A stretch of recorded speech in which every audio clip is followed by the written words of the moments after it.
All right, let's talk about something that gets everyone tied up in knots: exercise. Should you do it before you eat or after? It's a huge question, so let's jump right in and figure this out. You know the feeling, right?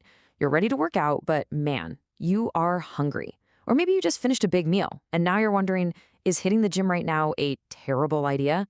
So, is there really one perfect time to get the best results? Well, the answer might actually surprise you. Okay, so here's the deal. There is no single perfect time to exercise that works for everybody. It's not a one-size-fits-all kind of thing. It really truly depends on what you are trying to accomplish. Are you looking to lose some fat, maximize your performance, or maybe just feel healthier in general? Because your answer totally changes the game. So, first up, let's dig into the case for working out before a meal. You've probably heard this called fasted exercise. It's the go-to strategy for a ton of people who are trying to shed some weight. But how does it actually work? What's the science behind it? Well, think of it like this. When you exercise on an empty stomach, your body's easy to burn sugar supply, that's called glycogen, is pretty low. So it has no choice but to start tapping into your fat reserves for fuel. That's the big win. Plus, a lot of people just feel lighter, you know? You don't have that heavy, sloshing feeling in your stomach while you're trying to move. But yeah, it's not all sunshine and roses. There are definitely downsides. That same lack of ready-to-go sugar can cause your blood sugar to dip, which might leave you feeling kind of dizzy or weak. And if you're trying to, say, lift really heavy or go for an all-out sprint, you might find you just don't have enough gas in the tank to really perform at your best. So, what's the bottom line here? Exercising before you eat is probably your best bet if your main goal is fat loss and you're sticking to lighter, more moderate activities. We're talking a brisk walk, a steady jog, or maybe a good yoga session.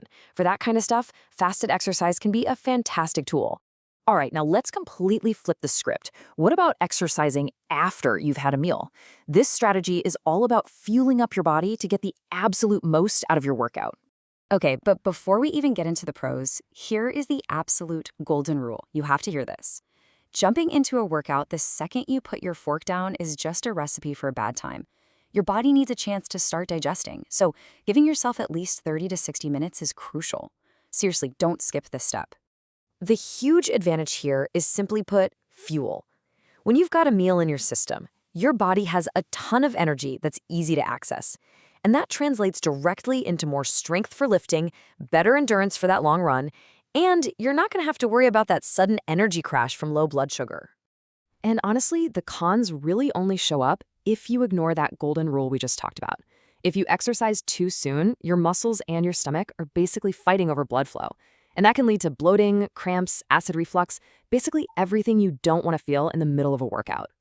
So this approach is pretty much tailor-made for anyone whose main goal is peak performance.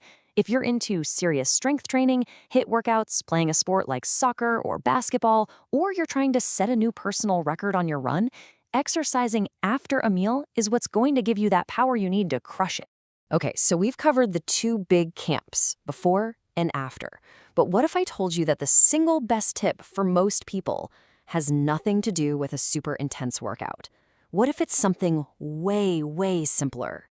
And just look at this. We're only talking about 10 to 20 minutes. That's it. This isn't some grueling power walk or a steep hike. It's just a simple, gentle stroll after you eat. It's something pretty much anyone can do. But don't let the simplicity fool you, because the benefits are massive. A short walk right after a meal has been shown to help your body digest food way more efficiently. It helps prevent those crazy blood sugar spikes. It gives your metabolism a little boost, and it can even help reduce fat storage. It's a tiny habit with a huge health payoff. Really incredible stuff.